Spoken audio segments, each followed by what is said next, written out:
आइए चर्चा करते हैं। आपने आज मुझे एक जिम्मेदारी दी, आर्य समाज की वर्तमान चुनौतियां। और वर्तमान चुनौतियां अब हैं आर्य समाज की, ध्यान दीजिएगा, इसलिए मैं उससे बाहर नहीं जाऊंगा। मैं देख भी रहा था अनेक आर्य समाजों से भी हमारे अधिकारीगण यहाँ बैठे हैं, GK2 से भी हैं और मदन गिर से भी हैं, और भी आर्य समाजों से साथी यहाँ बैठे हैं। थोड़ी सी चर्चा घर की घर में। आर्य समाज को 150 वर्ष होने जा रहे हैं।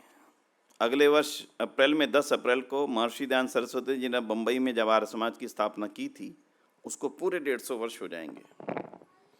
छोटा काल नहीं है, काफ़ी बड़ा काल है। हिसाब से देखें तो 1 अरब 97 करोड़ वर्षों की से गिनती करने लगे तो इतना सा है। क्या है 150 वर्ष की आयु?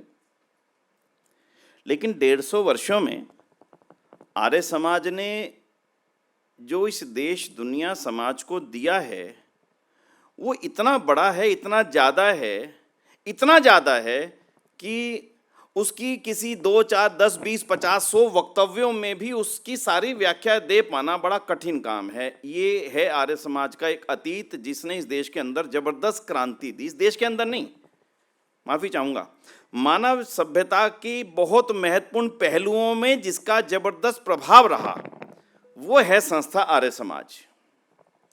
उसके पीछे के कुछ कारण तो होंगे। मैं कई बार जब आर्य समाज की चर्चा करता हूं तो हमेशा विचार करता हूं कि ऋषि दयानंद के मन में आर्य समाज को बनाने की इच्छा तो कभी थी नहीं। आज आराम से आप थोड़ी देर के लिए चिंता मुक्त होकर के चिंतन करने के लिए थोड़ा सा चर्चा को साथ में जोड़ने की कोशिश कीजिएगा। ऋषि दयानंद ने आर्य समाज की स्थापना की, लेकिन उनके मन में आर्य समाज को बनाने की इच्छा कोई लंबे समय से पैदा नहीं हुई थी। उनके मन में भी नहीं था कि मैं किसी नई संस्थान को खोलूं, मैं किसी नई संस्था की स्थापना करूं, उसका संस्थापक कहलाऊं, कहीं उनके मन में नहीं था। वो तो चाहते थे बस मेरा विचार फैले। उसी विचार को फैलाने के लिए उन्होंने उस समय की चल रही संस्थाओं के साथ अपना गठजोड़ किया। उस समय ब्रह्म समाज चलता था, एक नई एक्टिविटी थी, नई चीज़ थी, नया विचार था, कुछ ना कुछ सामान्य से। महर्षि दयानंद ने उनके साथ संपर्क किया कि चलो भाई आपके साथ मिलकर के आपके साथ इन विचारों को आगे बढ़ाएंगे। बंबई गए तो वहाँ प्रार्थना समाज ही मिले, लाहौर गए तो वहाँ देव समाज, वही एक तरह से उसी का थोड़ा थोड़ा परिवर्तित रूप। प्रार्थना समाज भी उसी का थोड़ा परिवर्तित रूप, देव समाज भी उसका थोड़ा सा संशोधित रूप, परिवर्तित रूप। कि नयापन आना चाहिए, समाज में कुछ कुरीतियाँ खत्म होनी चाहिए, कुछ परिपाटियां बदलनी चाहिए। ऋषि दयानंद ने कहा अच्छी सोच के लोग हैं, इनके साथ जुड़ते हैं। जुड़ करके जब आगे थोड़ा थोड़ा सा चले, थियोसॉफिकल सोसाइटी भी एक अमेरिकन से आकर के लेडी ने यहाँ पर निर्माण किया। उनके साथ इच्छा हुई कि हाँ ये भी एक अच्छे विचारों के लोग हैं, ये भी देश के लिए कुछ करना चाहते हैं, ऐसा ऋषि दयानंद को लगा। उनके साथ भी मिलकर के ऋषि दयानंद ने काम किया। थोड़े ही दिन में उनको ये समझ में आ गया कि ये संस्थाएं, ये विचारधाराएं सत्य को आधार मानने के लिए तैयार नहीं हैं। दोबारा ध्यान से सुनना जी इस बात को, ऋषि दयानंद का मूल में है क्या, तभी मैं आज की चुनौतियों पर चिंतन कर पाऊंगा ना। ऋषि दयानंद ने सबको देख करके ये विचार किया कि हाँ ये अच्छी तो हैं, समाज में परिवर्तन भी चाहती हैं, बदलाव भी चाहती हैं, लेकिन ये सत्य को आधार मानना नहीं चाहती।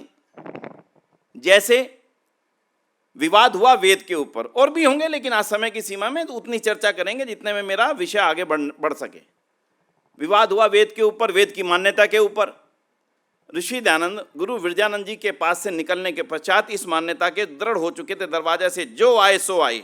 आप उधर मत दृष्टि डालिएगा, आज के इस सम्मेलन में थोड़ा सा कोशिश करके देख लेते हैं। सरल नहीं है, मैं भी आप में से ही हूँ, सरल नहीं हुआ करता, फिर भी एक बार प्रयास करेंगे। थोड़ा सा ध्यान इधर की तरफ रखेंगे, जो आए थे आते रहेंगे, बैठते रहेंगे। ऋषि दयानंद गुरु विरजानंद जी के पास से निकलने के पश्चात में एक दृढ़ आस्था के धनी हो चुके थे पूरी तौर पर कि दुनिया में वेद ही अकेला और अकेला और अकेला ईश्वरीय ज्ञान है। ईश्वर ने जब इस संसार का निर्माण किया तब इस संसार के संचालन के लिए एक ज्ञान दिया था जिसका नाम है वेद। उसमें कुछ भी न्यूनता नहीं है, ध्यान देना, कुछ भी, यानी उसमें भी कोई ऐसा चीज बची नहीं जो अब नहीं पैदा की जा सके। कोई चीज ऐसी नहीं बची। विज्ञान का, ज्ञान का, अध्यात्म का कोई क्षेत्र ऐसा है नहीं जिसका मूल सूत्र वेद में ना हो। वो इस विषय के लिए दृढ़ हो चुके थे। और दृढ़ता इतनी अधिक थी कि उसके थोड़े से भी दाएं और बाएं कहते ही ऋषि दयानंद को कहीं ना कहीं किसी ना किसी रूप में, आप उसको क्रोध तो मैं नहीं कहूंगा कि क्रोध आ जाता था, लेकिन आप उसको इस तरह से मान सकते हैं एकदम से, अरे नहीं भाई वेद के विरुद्ध मैं कुछ भी सुनना नहीं चाहता, या तो शास्त्रार्थ कर सिद्ध कर उसके बाद मैं तेरी बात को सुनूंगा। वो इस बात के सिद्ध हो चुके थे।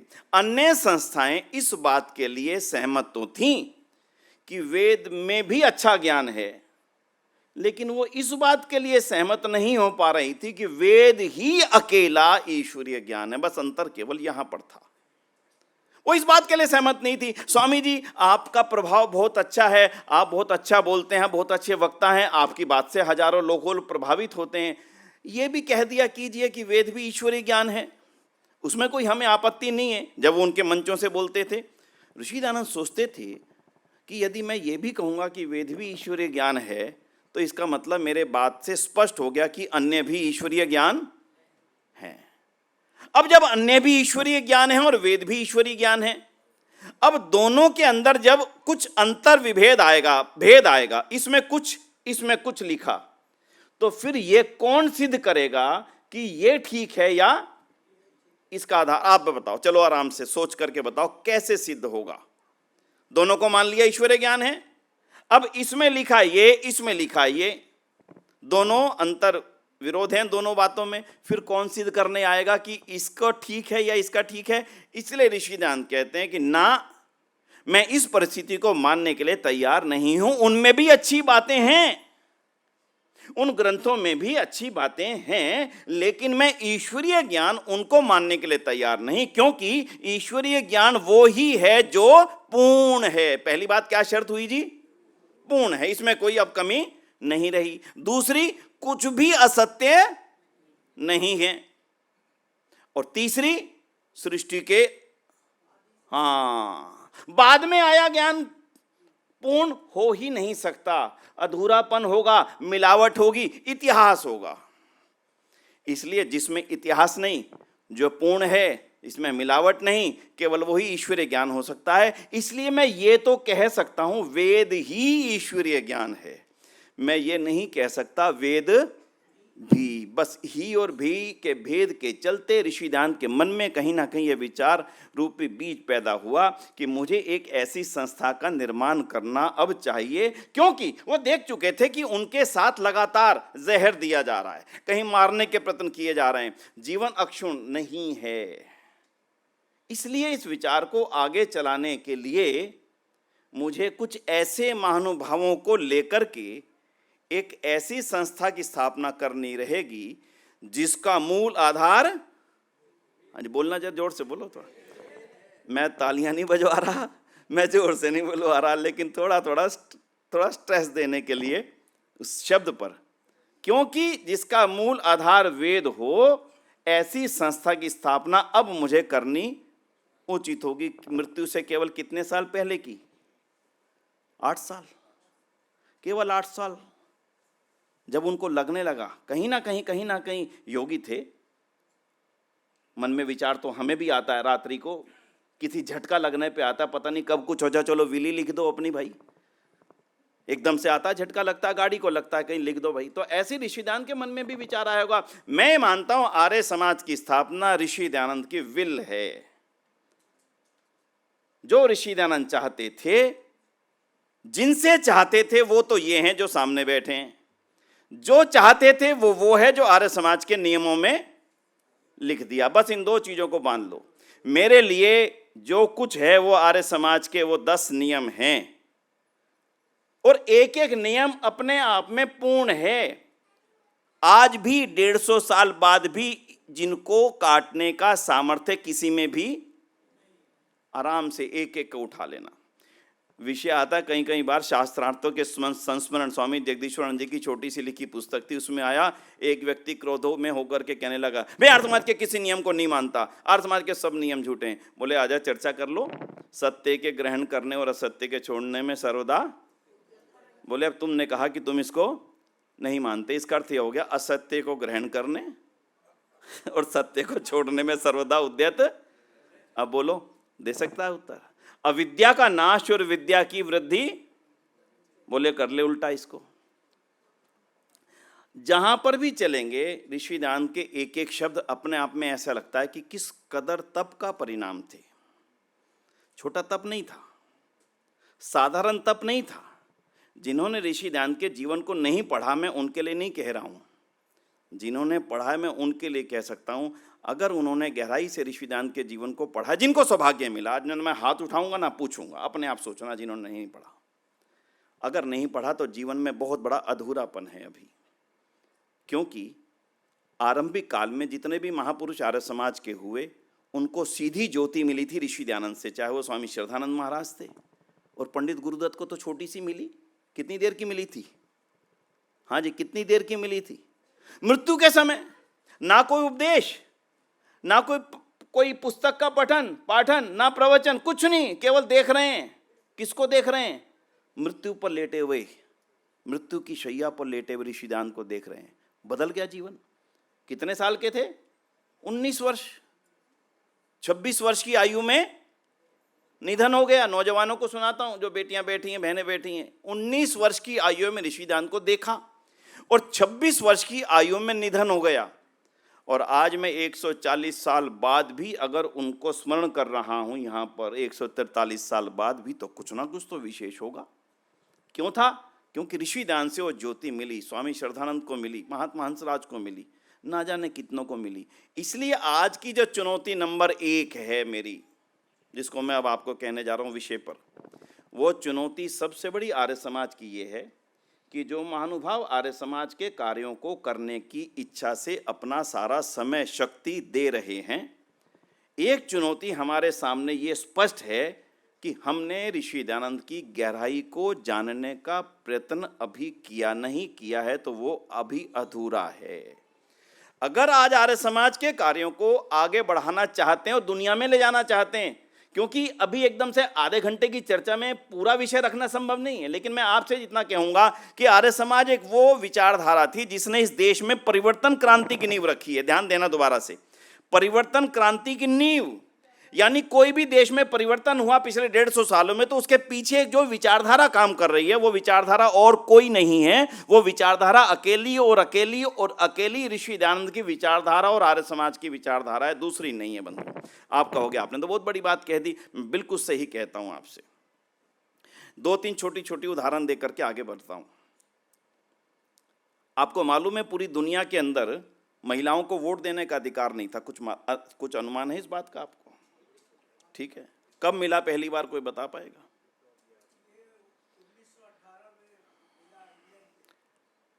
नहीं, पहली बार मिला 1893 में न्यूजीलैंड के अंदर महिलाओं को वोट देने का अधिकार, पहली बार। आप गूगल पढ़िए, कोई दिक्कत नहीं है, आराम से सर्टिफाई हो जाएगा कि विनय जी ठीक बोल के गए कि नहीं बोल के गए। पहली बार। क्यों नहीं था, ये उससे भी बड़ी बात है। क्यों नहीं था? इसलिए नहीं था क्योंकि उनके ग्रंथों में लिखा था महिलाओं में आत्मा नहीं है। जब इनमें आत्मा ही नहीं है तो इनको वोट का अधिकार? ऋषि दयानंद 1875 में आर्य समाज बना रहे हैं, 1893 से भी पहले। उस समय जब वो संविधान लिख रहे हैं आर्य समाज का, उसमें महिला और पुरुष को बराबर का अधिकार दे रहे हैं, चुनने का भी और अधिकार का भी। आप कल्पना करके देखना ऋषि दयानंद की। उसके देर बाद अमेरिका में वोट का अधिकार मिला, उसके बहुत देर बाद लंदन में वोट का अधिकार मिला, और उसके बाद जो सक्सेना जी कह रहे हैं फिर भारत में आकर के महिलाओं को वोट देने का अधिकार, वो भी चुनिंदा, अभी पूरे को नहीं मिल पाया था। आप कल्पना करके देखना, ये जो परिवर्तन क्रांति चल रही थी किस रूप में, आज मैं उसकी पूरी चर्चा नहीं करूंगा, मैं केवल उसकी सीमित चर्चा आपके सामने करूंगा। और वो सीमित चर्चा यही है कि आधुनिक काल की परिवर्तन क्रांति का सूत्रधार था आर्य समाज। उसका एक और पहलू थोड़ा सा ले लेता हूं मैं आपके सामने, और उसका पहलू मैं जो लूंगा वो ये लूंगा कि भारत के अंदर महर्षि दयानंद के आने से पहले धन का क्या उपयोग होता था। आज इसका थोड़ा सा चर्चा करते हैं, बहुत छोटी संक्षिप्त चर्चा करेंगे। आपका धन था हिंदुओं का, धर्म के नाम पर व्यक्ति जाता था, मंदिरों में उसके चढ़ावा को चढ़ाता था, या फिर बड़ी बड़ी मूर्तियां बनवाता था, या फिर बड़ी बड़ी कहीं कुछ स्थानों पर धर्मशालाएं बनवाता था। यही हिंदू समाज के धन का उपयोग होता था ऋषि दयानंद के आने से पहले। ऋषि दयानंद के आने के बाद परिवर्तन क्या हुआ? ऋषि दयानंद के आने के बाद धन की गति का परिवर्तन हो गया। अब ऋषि दयानंद की प्रेरणा से हमारा और आपका धन केवल मंदिरों को बनाने में नहीं लग रहा था। कहाँ लग रहा था? गुरुकुल कांगड़ी को बनाने में, डीएवी कॉलेज को बनाने में, डीएवी कॉलेज लाहौर को बनाने में, आर्य नाथालय फिरोजपुर को बनाने में, कन्या गुरुकुल देहरादून बनाने में, कन्या गुरुकुल जालंधर बनाने में, और महिलाओं के लिए आश्रम बनवाने में, हॉस्पिटल बनवाने में। ये जो परिवर्तन अगर आज इतिहास की बारीकी से चलते देखेंगे, सिखों का कोई स्कूल और कॉलेज नहीं थे। ऋषि दयानंद की क्रांति होने के पश्चात में खालसा कॉलेज की कल्पना हुई, और पहला खालसा कॉलेज पंजाब के अंदर उस समय कम से कम ऋषि दयानंद के आने के 20 साल 22 साल बाद में खोला गया। जैनियों के केवल मंदिर हुआ करते थे, थोड़ा ध्यान से देखना, जैनियों के केवल बड़े बड़े मंदिर हुआ करते थे, बड़ी बड़ी मूर्तियां महावीर भगवान की हुआ करती थी, उनके ना गुरुकुल थे ना स्कूल थे। लेकिन परिवर्तन हुआ, पंचकुला के अंदर सबसे पहला जैनियों का गुरुकुल खोला गया, वो भी 30-35 साल बाद। सनातन धर्मियों के केवल और केवल बड़े बड़े मंदिर होते थे। वो सनातन धर्मी जो आपके ऊपर पत्थर फेंका करते थे, अरे यार समाजी हमारी बेटियों को पढ़ाएंगे, उनके धन का इस्तेमाल कहां होना शुरू हुआ? सनातन धर्म महाविद्यालय, सनातन धर्म कन्या विद्यालय। उसके पश्चात बड़ा परिवर्तन, गौशालाएं थी ही नहीं इस देश के अंदर। हमारा धन कहां लगा जाकर के बोलो? गौशालाओं को जाने में लगा। यानी अनाथालय खुलवाए, गौशालाएं खुलवाई, हॉस्पिटल खुलवाए, गुरुकुल खुलवाए, स्कूल खुलवाए, और डीएवी स्कूल, डीएवी कॉलेज, आर्य कन्या महाविद्यालय, एक ऐसा आंदोलन चला पूरे देश के अंदर। आज 2500 विद्यालय, स्कूल, गुरुकुल आज अगर हमारे और आपके पैसे से बन पाए, ऋषि दयानंद ना होते, आज हमारा पैसा। मैं कभी कभी कहा करता हूं लोगों को, लोग कहते हैं आर्य समाज मंदिर बड़ा सूखे होते हैं, बड़ा फर्श देखो तो सही। मंदिरों में जाकर के वृंदावन की जो बड़ी बड़ी धर्मशालाएं और वृंदावन के जो आश्रम हैं, वाइट मार्बल से सजे हुए हैं, क्या ऊंची ऊंची चोटियां, सोने से मढ़े हुए हैं। मैं कहता हूं आर्य समाज ने अपने धन का इस्तेमाल अपने मंदिरों की, अपनी यज्ञशालाओं की बुर्जियों को सोने से मढ़ने में नहीं किया। आर्य समाज ने अपने धन का इस्तेमाल लोगों के जीवन को सोना बनाने के लिए खर्च किया, जो अनाथालय में बनाए जा रहे थे, जो स्कूलों में बनाए जा रहे थे, जो गुरुकुल में बनाए जा रहे थे, महिला विद्यालय में बनाए जा रहे थे। आर्य समाज का एक एक पैसा लोगों के जीवन को सोना बनाने पर खर्च हुआ। बंधुओं, ये जो परिवर्तन क्रांति आई, ये ऋषि दयानंद के कारण से आई। इसलिए आज की जो आर्य समाज की चुनौती है सबसे बड़ी, कि हमने जितने महानुभाव यहाँ बैठे हैं ऋषि दयानंद को ना जाना अभी तक। तो आज का पहला मेरा निवेदन ये है कि अगर हम इन चुनौतियों से बाहर आना चाहते हैं 150 साल बाद, तो आज एक पक्का मन में संकल्प लेना, थोड़ा सा कच्चा मत लेना। बड़ा कच्चा होता है, केवल लंगर तक चलता है थोड़ा बहुत, और लंगर खत्म होते ही ऐसे भागते हैं, क्या हुआ, क्या बात हुई, कुछ नहीं पता। महेश जी ने क्या कहा, हाँ बोले, बहुत अच्छे थे, बहुत अच्छे बोले थे। वे विनय जी ने क्या कहा, हाँ क्या कमाल का जोश था जी, भाई बोला क्या, नहीं ध्यान, कुछ तो कहा होगा, हाँ कुछ एक दो बात, हाँ कहा था भाई, आगे नहीं। तो भाई पहली चुनौती आर्य समाज की है स्वाध्याय की न्यूनता। वो आज पहली चुनौती को आगे बढ़ने के लिए आप मन में पक्का संकल्प लो। सभा ने उसके लिए थोड़ी थोड़ी कोशिशें की हैं, वो छोटी छोटी कोशिशें की हैं। उनमें से एक कोशिश है ऋषि दयानंद को जानने की इच्छा को पूरा करने के लिए। मुझे मालूम है देवेंद्रनाथ मुखोपाध्याय जी की जीवनी पढ़नी बड़ी कठिन, उनकी जीवनी, भवानी लाल भारती जी की जीवनी पढ़नी बड़ी कठिन। तो उसके लिए छोटा सा कैप्सूल, जिसको कहते हैं ना आज की डेट में, क्योंकि पहले वीडियो देखा करते थे, वीडियो को बदल करके शॉर्ट्स आ गए, और शॉर्ट्स में भी 1 मिनट का शॉर्ट देखने की हिम्मत नहीं रही लोगों में। वो 10-20 सेकंड वाला तो देखते हैं, जो लंबा होता है उससे भी आगे निकाल देते हैं। हमारी स्थिति आज ये हो चुकी है, परिवर्तन है। तो इसलिए ऋषि दयानंद के जीवन को और उनके द्वारा लिखा गया एक एक शब्द कितना कमाल का है, वो जाने बिना आपके जीवन में आर्य समाज को काम करने की इच्छा पैदा होगी, मुझे इसमें संशय है, नहीं हो पाएगी। हमारे बुजुर्गों में जिनमें आर्य समाज के कामों को करने की इच्छा पैदा हुई थी, उन्होंने ऋषि दयानंद के जीवन को और उनके ग्रंथों को बहुत गहराई से पढ़ा था। उसी का परिणाम था ये बड़े बड़े आर्य समाज मंदिर। हमारे तप का परिणाम नहीं है, माफ करना, हमारे तप का परिणाम नहीं है ये उनके तप के परिणाम थे। हमारे तप के परिणाम इसलिए नहीं कि हमने ऋषि दयानंद को जाना नहीं। इसलिए पहला निवेदन, ये मैं पुस्तक लाया हूं यहाँ पर, आपको बाहर मिल जाएगी, छोटी सी पुस्तक, देखना कितनी छोटी सी है। जाने दयानंद को, उन्हीं की लेखनी से, इसमें एक भी शब्द किसी और का नहीं है, केवल ऋषि दयानंद के लिखे हुए शब्द हैं, चुने हुए वो शब्द जिनसे आपको ऋषि दयानंद के जीवन की और ऋषि दयानंद के कार्यों की, ऋषि दयानंद की सोच की सारी आसपास तक आप पहुंच जाएं। उसके बाद इच्छा हो ऋषि दयानंद का जीवन पढ़ लीजिए। और पढ़ने के लिए जिनकी और ज्यादा इच्छा हो जाए, उनसे मैं निवेदन करूंगा देवेंद्रनाथ मुखोपाध्याय जी का जीवन पढ़िएगा, अद्भुत है। पहला निवेदन स्पष्ट हो गया जी।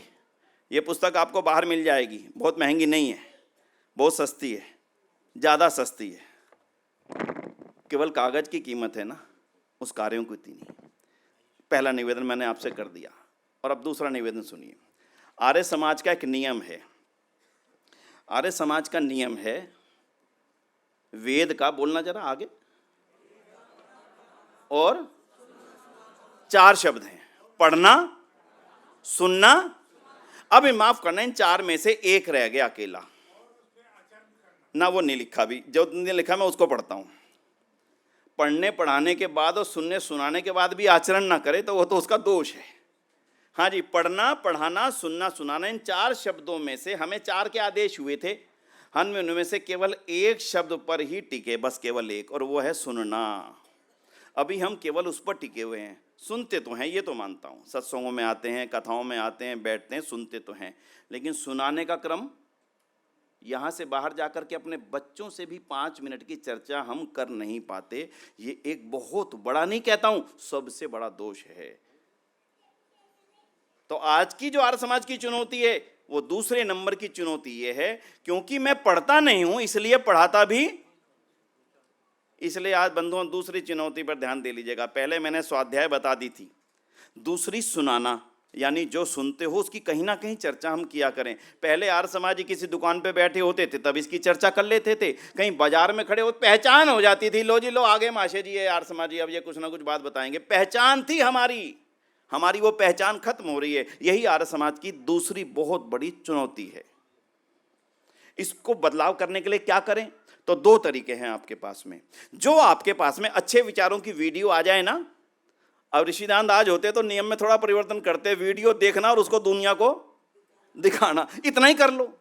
जो विचार की अच्छी लगे, हाँ ये विचार अच्छा है, बहुत सुंदर चीज आई है, तत्काल उसको कुछ चुने हुए लोगों को भेजना तो शुरू करें। इतना तो हम कर सकते हैं ना, सरल चीज है ना। अगला देखे ना देखे, आगे बढ़े ना बढ़े, मैं अपनी जिम्मेदारी तक पूरा कर दूं, यह आर्य समाज की दूसरी चुनौती है। हमने सुनाना छोड़ दिया, इसलिए दूसरा निवेदन करने जा रहा हूं बंधुओं।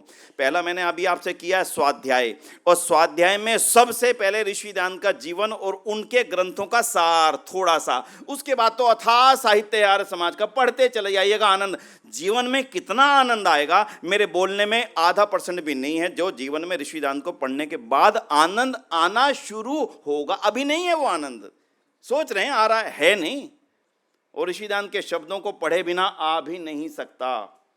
ऐसे योगी के एक एक शब्द अपने आप में क्या मार्मिक हैं। इसलिए मेरा दूसरा निवेदन भी हो गया साथ साथ जुड़ता हुआ। दिक्कत कहां पर है कि हमारी परीक्षाएं नहीं है। अगले रविवार को बहन जी बैठे, हमारे प्रधान जी मंत्री जी बैठे। एक निवेदन करूंगा कि रविवारों को सदस्यों को समय देना शुरू करिए थोड़ा सा, कि जी आज ऋषिदान के बारे में, इस विषय में, मनुस्मृति के विषय में बहन जी बोलेंगी, ऋग्वेद आदि भाष्य भूमिका के विषय में भाई साहब बोलेंगे। पहले से बता दिया ना विषय। अपने सब सदस्यों को यह समझिए, आर्य समाज एक कक्षा है, क्लासरूम है। क्लासरूम में जैसे बातें कही जाती है, माननीय डॉक्टर साहब प्रोफेसर थे, विनय जी प्रोफेसर हैं, आपने अपनी बात सुनाई, अगली बार बच्चों से सुनते हो कि नहीं सुनते हो? भैया क्या पढ़ के आए बताओ तो सही, पहला ही ना पढ़ा तो मैं आगे क्या पढ़ाऊं? ऐसे ही आर्य समाज को क्लासरूम मानिए। जो सुनते हैं अगली बार उस पर थोड़ा सा चिंतन करने का अवसर लोगों को दीजिए। अगर मेरी जिम्मेदारी दी जाती थी ना कि मुझे इस विषय पे बोलना है, तो मैं घर से याद करके आता था, ध्यान करके आता था, सोच के आता था, विचार करके आता था। क्योंकि ये परंपराएं खत्म हो गई हैं, तो इसलिए मेरा इस संबंध में एक निवेदन रहेगा, सभी आर्य समाज मंदिर इस प्रक्रिया को थोड़ा सा आरंभ करें। हमने आदर्श आर्य समाज का जो प्रोजेक्ट बनाया उसमें इसको डाला है कि आप किसी ना किसी विषय पे सदस्यों को 10 मिनट का समय दीजिए कि बहन जी आपने अपने आप लें, चुने विषय, अपने आप चुने। हजारों विषयों का अथाह भंडार है आर्य समाज, हजारों विषयों का, ऑथेंटिक विषयों का, कोई अनऑथेंटिसिटी नहीं है कि जी सच्चा होगा, नहीं। वेद का मतलब बिल्कुल सच, बस कोई सोचने की आवश्यकता नहीं। तो दूसरी चुनौती भी मैंने आपके सामने रख दी। और तीसरी चुनौती के ऊपर चलते, क्योंकि समय तेजी से आगे बढ़ रहा है और मैं अतिक्रमण नहीं करूंगा। तीसरी चुनौती बाहर से है। बाहर से कैसे है? आज किसी के पास चले जाइए, मुझे लग रहा है हमारे स्कूल की कुछ अध्यापिकाएं भी यहाँ बैठी, मेरा अनुमान है ऐसा, ठीक है जी। तीसरी चुनौती बाहर से है। थोड़ा सा आप कहिए, आर्य समाज के विद्यालय में पढ़ाती हूँ, अरे वही आर्य समाज वो जो भगवान को नहीं मानता, वही आर्य समाज जो राम को नहीं मानता, वही लोग जो कृष्ण को नहीं मानते, वही लोग जो राम और कृष्ण के अवतार को नहीं मानते। बड़ी मुसीबत है। जिस आर्य समाज ने अपना 150 वर्ष ईश्वर की सत्ता की स्थापना के लिए समर्पित कर दिए, जिस ऋषि दयानंद ने ईश्वर की स्तुति प्रार्थना उपासना के लिए केवल आर्य भी विनय एक अलग से ग्रंथ की रचना कर दी, जिस महर्षि दयानंद सरस्वती ने अपने अमर ग्रंथ सत्यार्थ प्रकाश का पहला समोल्लास, पहला, दूसरा नहीं, तीसरा नहीं, पहला समोल्लास केवल उस ईश्वर की स्तुति में समर्पित कर दिया हो, और जिनके जीवन में ईश्वर की स्तुति, प्रार्थना, उपासना के अतिरिक्त और कोई ऐसी गहरी विशेषता ही ना हो जिनके कारण से वो इतना जीवन जी पाए, उनके इस करोड़ों लोगों के समूह के बारे में दुनिया ये जानने लगे कि ये ईश्वर को नहीं मानते, तो इसका मतलब कोई ना कोई हमारे साथ षड्यंत्र है, सामान्य नहीं है। जिन्होंने आर्य समाज को दूर रखने का प्रयत्न किया हिंदू समाज से, उन्होंने ही ये बातें दुनिया में फैलाई। मैं नहीं जाऊंगा उस तरफ किसने फैलाई। जो ऋषि दयानंद केवल कृष्ण के ऐसे स्वरूप को जो बता दिया गया था, कुब्जा दासी जैसों के साथ में नाचने कूदने वाला बता दिया गया था, उनके उस स्वरूप पर रो रहे हैं, गुस्सा हो रहे हैं, अंदर से उनके एक वलवला उठ रहा है। उनके बारे में यह कहा जाए कि वो कृष्ण को नहीं मानते। अगर कृष्ण को आर्य समाज नहीं मानता तो मुझे लगता है दुनिया में उनका अस्तित्व है ही नहीं। इसका मतलब एक चुनौती हमारे को बाहर से भी है, दो चुनौतियां अंदर की थी जिनकी चर्चा मैंने की, वो दूर तो हम करेंगे, लेकिन जो बाहर की चुनौती है, जो हमारे बारे में अफवाहें फैला दी गई। आर्य समाज की चौथी जो पहचान है ना आम जगत में, ये भी एक दुखद है। शादियां होती हैं, बस ये 4 पहचान रह गई आम आदमी के बीच में। पूछ लेना पार्क में घूमते हुए, जब किसी आर्य समाज का पर्चा पकड़ाओगे, भाई साहब आर्य समाज के बारे में जानते हो, थोड़ा बहुत जो बोलेगा ना वो ये 4 बातों के अलावा और कुछ नहीं बोलेगा, बिल्कुल कुछ नहीं बोलेगा, कुछ भी नहीं बोलेगा। क्यों? क्योंकि हमने अपनी बातों को दुनिया तक कहना बिल्कुल छोड़ रखा है। हमने अपने हॉल में अपनी बातों को शेयर करने तक का सिलसिला चला रखा है पिछले 30-40 सालों से। बाहर हम जाते नहीं, लोगों को हम बताते नहीं, हम खुद स्वयं जान नहीं पाते आर्य समाज ने दिया क्या दुनिया को, आर्य समाज ने किया क्या दुनिया के लिए। हम में से कितने लोग जानते हैं भगत सिंह का परिवार आर्य समाजी था? सुनते सुनते आपने कहीं पता लग गया होगा, लेकिन किस गहराई का आर्य समाजी था उसका अनुमान हमें भी नहीं होगा, तो दुनिया को क्यों हो। हम में से कितने लोग जानते हैं पंजाब नेशनल बैंक आर्य समाज ने बनाया? कितने लोग जानते हैं आर्य समाज के? हजारों में से 5-10 हजारों में से, वो भी जो आर्य समाज से जुड़े उनकी बात करता हूं। इसलिए आज निवेदन करने चला हूं, दुनिया के सामने जो आर्य समाज की परसेप्शन बन चुकी है उसको चेंज करने की जिम्मेदारी हमारी है। हमारी असलियत को दबाने के लिए ऊपर गलत लेयर बिछा दी गई। इनके पास कोई जाए ही नहीं, इनके पास कोई बैठे ही नहीं, इनकी कोई सुने ही नहीं। इन कारणों से हमारे खिलाफ बड़ा जबरदस्त लंबे समय तक प्रोपेगेंडा किया गया। उसको दूर करने की भी जिम्मेदारी हमारी है। यह भी आज के समय आर्य समाज की चुनौती है। और उसके लिए लास्ट, आखिर परिवर्तन समय का। आज हम यहां पर आराम से बैठे, कूल से बैठे होकर के। क्यों बैठे हैं? बड़ा सुंदर हॉल बनाया आपने। आप जानते थे समय की जरूरत है। आज अगर आप सबको कह दिया जाए गर्मी में बाहर बैठ जाओ हॉल के अंदर, ना बैठेंगे ना सुनेंगे। समय के साथ परिवर्तित होना ये आज की समय की बहुत बड़ी ज़रूरत है। समय के साथ परिवर्तित हुए थे ऋषि दयानंद। उनको उस समय की जो बड़ी से बड़ी टेक्निक की ज़रूरत थी उन्होंने उसका उपयोग किया। विदेशों से उन्होंने प्रेस मंगवाई, जो आज भी हम कल्पना नहीं कर सकते। विदेश से आर्य समाज प्रेस मंगवा करके लगाएगा। ऋषि दयानंद ने विदेश से प्रेस मंगवाई, फिर फ़ॉन्ट भी मंगवाए। बाद में कहा ये फ़ॉन्ट भारत में बन जाए तो बहुत अच्छे फ़ॉन्ट होते थे ना जिनसे छपाई होती है, वो भी मंगवाए बाहर से। फिर हमारे देश में स्किल नहीं है तो जर्मनी के लोगों को पत्र लिखे कि भैया हमारे देश के लोगों को सिखाओ ताकि ये स्किल में आगे बढ़ सकें। जानना ऋषि दयानंद को तो अद्भुत हो जाएगा। अभी तो मैं इस सीमित समय में सीमित बातें बता पाऊंगा।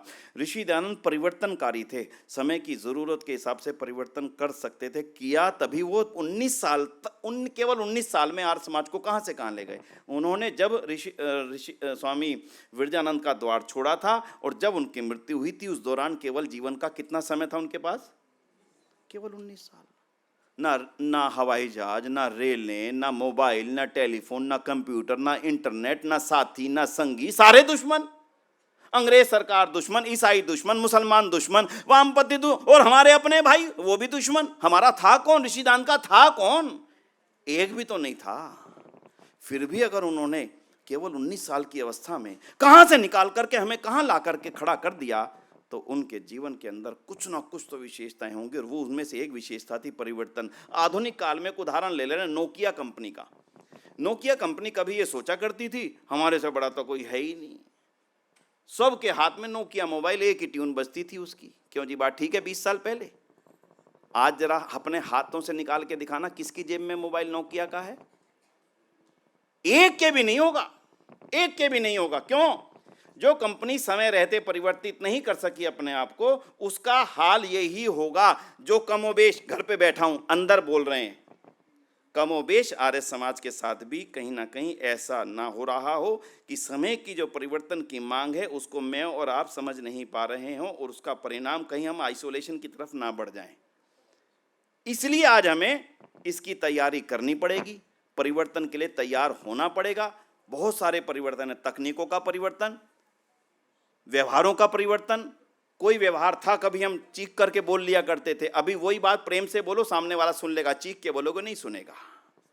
संगीत में परिवर्तन हो चुका, अब संगीत का सॉफ्ट संगीत का जमाना रह गया, अब तेज संगीत का जमाना आस्ता आस्ता जा रहा है। लोग सॉफ्ट संगीत में आनंद लेते हैं।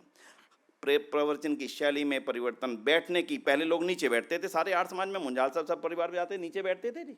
अब एक भी आर्य समाज नहीं बची जहां पे लोग नीचे बैठते हैं, सब जगह कुर्सियां। तो ये जो परिवर्तन है, एसी की जरूरत नहीं, कभी कभी नहीं क्या करना जी आर्य समाज में एसी लगा करके, ये तो एक वो हो जाएगी, क्या बोलते उसको, एक लग्जरी हो जाएगी। भाई तेरे घर में एसी, तेरे किचन में एसी, तेरे उसके अंदर एसी, बाथरूम तक में एसी लगवा रखे हैं, फिर आर्य समाज में एसी नहीं लगवाओगे तुम्हारी बहू बेटी बिल्कुल आने वाली नहीं। करना पड़ेगा परिवर्तन, समय के साथ चलेगा तो ही आर्य समाज आगे बढ़ेगा। इसलिए 4 चुनौतियों की आज थोड़ी सी चर्चा मैंने आपके सामने की है, दोबारा दोहरा रहा हूं। पहला स्वाध्याय, ये मत भूलना। एक पुस्तक लेके जाना, जो मर्जी ले लो, वो आपकी इच्छा है, लेकिन उसके बाद अगली पुस्तक तब लेना जब उसे पूरी ढेर लगा पड़ा है। हर घर में कोई आर्य समाजी ऐसा नहीं जिसके बाद 20, 30, 50, 100, 200, 500, 1000 पुस्तकें ना हो। कोई आर्य समाजी ऐसा नहीं, बाद में बच्चे रद्दी में बेचते हैं। अगर समय पे आप पढ़ लेते, आपका बच्चा देखता माता क्या पढ़ रही है, पिताजी क्या पढ़ रहे हैं, पढ़ने की आदत आज से शुरू कर दो। यही है आर्य समाज को आगे बढ़ाने का एकमात्र तरीका। स्वाध्याय ही आर्य समाज को ऊंचाइयों पे ले जाएगा। आधुनिक काल में भी इसकी जरूरत है, प्राचीन काल में भी इसकी जरूरत थी। तो इसलिए 2 ही निवेदन करके जा रहा हूं। एक, ये पुस्तक आपको बाहर मिल जाएगी, और अगर आर्य समाज के बारे में विशेष जानना चाहते हो, ऋषिदान ने दिया क्या, और जिनकी चर्चा मैंने आपसे की, परसेप्शन चेंज करना लोगों का, उस परसेप्शन को चेंज करने के लिए जो आपको मैटर चाहिए, वो उस मैटर को देने का प्रयत्न मैंने इस पुस्तक में किया है। भाई विनय जी अपनी बातों के दौरान इस पुस्तक को बताएंगे। परिवर्तन नाम की पुस्तक है। जो आर्य समाज का काम करने की इच्छा रखते हो बंधु, मेरा उनसे विशेष निवेदन रहेगा, इस पुस्तक को अगले 1 महीने के अंदर अंदर जरूर पढ़ लें। एकदम से आपका मन परिवर्तित होगा, सोचेंगे यार ये था आर्य समाज, क्या इसी आर्य समाज से मेरे पिता मेरी माता मुझे जोड़ करके गए थे। कितना धन्यवाद आप करेंगे उस आर्य समाज का, जिस आर्य समाज ने देश दुनिया को, मानव जाति को बहुत कुछ दिया है। इसलिए आज इतना निवेदन के साथ में आप सभी का बड़ा आभार करता हूं, धन्यवाद करता हूं कि आपने विषय रखा कि आर्य समाज की चुनौतियों पर भी कुछ चिंतन कर लें। तो इन 4 चुनौतियों को मैंने आपके समक्ष रखा है। पहला स्वाध्याय, दूसरा लोगों को बताने की इच्छाएं मन में रखो, थोड़ी थोड़ी चर्चा करते रहो, जो सुनो थोड़ी सी छेड़ दो, जिसको कहते हैं ना हल्की सी छेड़ दो, इच्छा होगी आगे बढ़ा लेगा। तीसरा, दुनिया ने जो परसेप्शन हमारे बारे में बनाए हैं उनको खत्म करना हमारी जिम्मेदारी है, हम ही करेंगे। बाकी कोई पाकिस्तान से आकर के आर्य समाज के बारे में फैली गलतफहमियों को दूर करने वाला नहीं है। और चौथी, परिवर्तन की हमेशा तैयारी रखो। इस समय आने वाले 1 वर्ष के अंदर अंदर बहुत चीज़ों में हमें परिवर्तन करने हैं, और इस चीज़ की तैयारी हम लोग तैयारी कर चुके हैं पूरी तौर से। आर्य समाज की पद्धतियों में, छोटे छोटे कार्यों में, व्यवहारों में कहीं ना कहीं परिवर्तन के लिए हम सबको तैयार होना है। इसी निवेदन के साथ मैं आप सभी का पुनः बहुत बहुत आभार करता हूँ, बहुत बहुत धन्यवाद करता हूँ। ओम शांति, ओम शांति, धन्यवाद।